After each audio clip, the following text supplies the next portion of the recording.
जिले के मोहनापुर में सुहेलदेव भारतीय समाज पार्टी के राष्ट्रीय अध्यक्ष आए हुए हैं। आइए उनसे जानते हैं कि क्या मुख्य वजह था कि यहाँ पे किस तरह का सम्मेलन था। सर, किस तरह का सम्मेलन यहाँ पे था? देखिए, हम लोग जब गांव में जाते हैं तो महिलाओं ने कहा कि कितने दिन तक हमारी लड़ाई पुरुष वर्ग लड़ेगा। जब हमारी 50% आबादी है तो हम अपनी लड़ाई खुद लड़ना चाहते हैं, आप हमारा सहयोग करिए। तो उसी कड़ी में हम लोगों ने आजमगढ़ मंडल के मऊ में एक महिला हक अधिकार महारैली हुई, फैजाबाद मंडल में सुल्तानपुर ज़िले में हुई, बस्ती मंडल में बस्ती हुई, गोरखपुर मंडल में गोरखपुर में होने जा रही 5 फरवरी को कार्यक्रम हो रहा। तो उसी की तैयारी को लेकर के आपके महाराजगंज जिले के नौतनवा विधानसभा में एक महिला कार्यकर्ता सम्मेलन के नाम से यहाँ कार्यक्रम था। एक बात, ये समाजवादी पार्टी के स्वामी प्रसाद मौर्य ने एक विवादित बयान दिया है, उस पर आप क्या कहेंगे रामचरितमानस को लेकर? देखिए, चश्मे के पावर पढ़ने के अलग अलग होते हैं, ठीक है ना। जब तक उनका चश्मा काम किया, बहुजन समाज पार्टी में रहे तो नहीं बोले।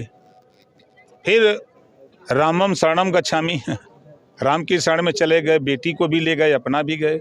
बेटी सांसद बन गई और बाप मंत्री बन गया, तो 5 साल तो चौपाई सही लगी, 5 साल चौपाई सही लगी। अब कोई नाम लेने वाला नहीं है, तो ऐसी स्थिति में बेवजह बयान, अब उनका चश्मा जो है कमज़ोर हो गया है, उस चश्मे का पावर बदलवा लें। अच्छा, इस समय बागेश्वर वाले बाबा पे बहुत ज़्यादा चर्चा चल रही है, उस पर उनके बारे में आप क्या सोचते हैं? नहीं, देखिए, हमारी चर्चा बेरोजगारी पे है। देश में बेरोजगारी बड़े पैमाने पे बढ़ रही है, नौजवान पढ़ लिख के बेकार हो रहा है। इस पे डिबेट होना चाहिए, नेताओं को इस पे चर्चा करनी चाहिए। आज महंगाई कैसे कम हो, इस पे चर्चा नेताओं करनी चाहिए। देश में एक समान अनिवार्य फ्री शिक्षा कैसे हो, इस पे लागू व्यवस्था चर्चा होनी चाहिए। प्रदेश में बिजली के बिल से त्राहिमाम हुआ है पूरे प्रदेश में, तो बिजली का बिल कैसे माफ़ हो, इस पे डिबेट होना चाहिए, चर्चा होनी चाहिए। ये नेता फिजूल, देखिए, कोई मजहब कोई धर्म आपस में बैर नहीं सिखाता। मैं फिर कह रहा हूँ, सबके पढ़ने का, सुनने का और देखने का चश्मा सबका अलग अलग है। अच्छा, एक बात आता है कि आपने ज़मीनी स्तर से लड़ाई लड़ी है, अगर आप भारतीय जनता पार्टी नहीं छोड़ते तो इस समय निषाद कहाँ पे खड़ा रहता, इसके बारे में आप क्या कहेंगे? हम नहीं छोड़ते तो निषाद कहाँ खड़ा रहता?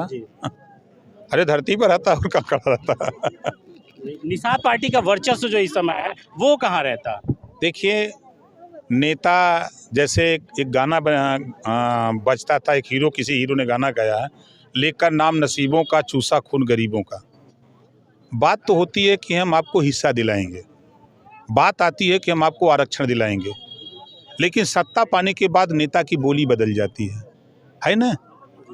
तो जिस मकसद से समाज को हम ले गए कहीं, तो उस समाज की उस लड़ाई को आगे बढ़ाना चाहिए। कभी मिल जाए तो पूछिएगा कि आरक्षण क्या हुआ।